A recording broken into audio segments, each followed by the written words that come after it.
Hi friends, welcome to Nifty analysis for 18th September 2025. మనం నిన్న Nifty moment observe చేస్తే Nifty అనేది gap up open అయ్యి almost 25,275 level నుంచి 25,345 347 ఆ లెవెల్ వరకు మనకు ఒక 70-80 పాయింట్స్ రేంజ్లో ఎంటైర్ డే ట్రేడ్ అవ్వడం జరిగింది.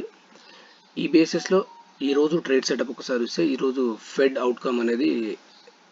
ఫెడ్ న్యూస్ అనేది అవుట్కమ్ వచ్చింది.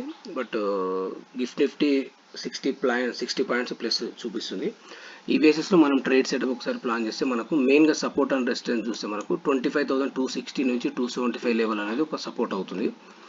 అదేవిధంగా రెసిస్టెన్స్ వచ్చేసి 25,345 నుంచి 360 లెవెల్ అనేది ఒక రెసిస్టెన్స్ అవుతుంది. అంటే ఇన్ కేస్ నిఫ్టీ అనేది ఈ రేంజ్లో ఓపెన్ అయ్యి ఈ రేంజ్లో ట్రేడ్ అవ్వడం స్టార్ట్ అవుతుంది. With in the range trade అవ్వడానికి ఛాన్స్ ఉంది.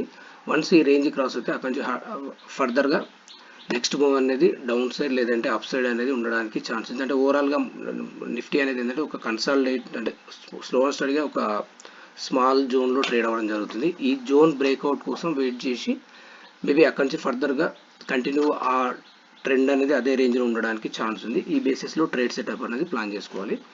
అదేవిధంగా బ్యాంక్ నిఫ్టీ చూస్తే బ్యాంక్ నిఫ్టీలో మనకు నిన్న ఫ్లాట్గా ఓపెన్ అయ్యి బ్యాంక్ నిఫ్టీ అనేది కొంచెం మంచి పర్ఫామ్ చేసింది నిన్న.